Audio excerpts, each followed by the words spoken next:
3 straight wins for Indiana, and for once, the closing minutes have an actual name attached. You're going to want to hear whose.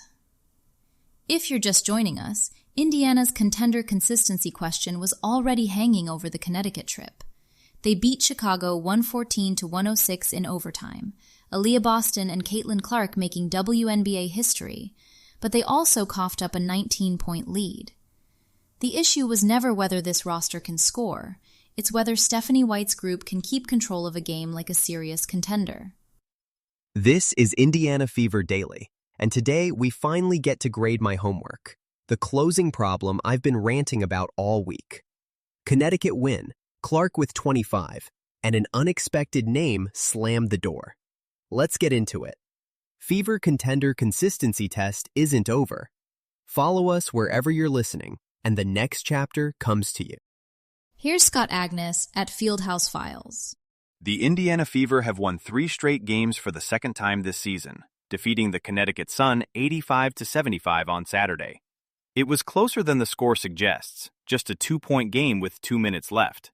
But then Sophie Cunningham scored the team's final 11 points in her first game back at the site where she suffered a torn MCL 10 months ago. All week, the question was who Indiana trusts in the last 4 minutes. Saturday in Connecticut, Sophie Cunningham answered it by scoring the team's final 11 points in an 85-75 win. 11 straight from Cunningham, and at the exact arena where she tore her MCL 10 months ago. You can't script that one. And that's the part that matters, Joey. It was a 2-point game with 2 minutes left. The lead protection problem didn't magically go away. Cunningham filled the gap. Clark had 25. 5 Fever players were in double figures, but the close belonged to Cunningham. That's what I'm chewing on.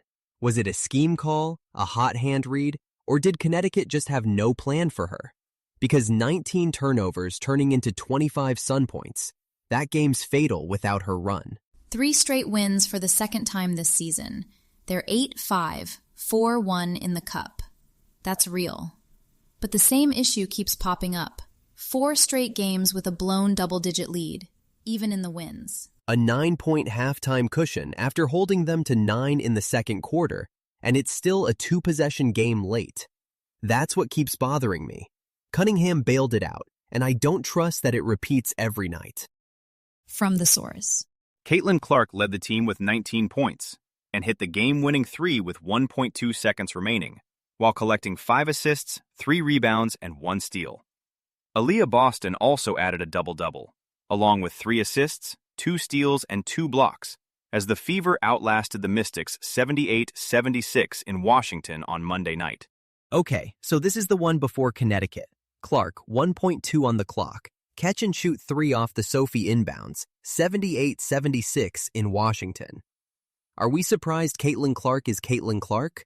No, but you can't leave her that open with the season on the line. And look at the design. Cunningham inbounding, Clark catching and firing. The closing 5 questions get a lot less murky when the last possession has real roles attached. Down 1 play, executed. Right, and Boston's quietly doing the dirty work. 14-10, 2 blocks, 2 steals. Clark gets the highlight, but Boston's the one running hard and finishing those outlet layups all night. 19 and 4 threes from Clark isn't a 30-point eruption either. She didn't have to carry it for 40 hard minutes. The supporting cast kept it within 1 possession, and then she put it away. What I keep coming back to, 2-point game decided on the final shot, again. The margin is never comfortable, but after the week we've had, I'll take the version where the buzzer beater goes in for us. Got thoughts on today's Fever news, a story idea, or a correction we should know about? Send us a note at Indiana Fever Daily Fancast at lanternpodcasts.com. We really do read what you send. What we're watching next. Indiana opens a 5 of 6 home stretch Tuesday against the Toronto Tempo. You'll find links to every story we mentioned in the show notes, so if one caught your ear, you can dig in there. That's Indiana Fever Daily Podcast for today. This is a Lantern Podcast.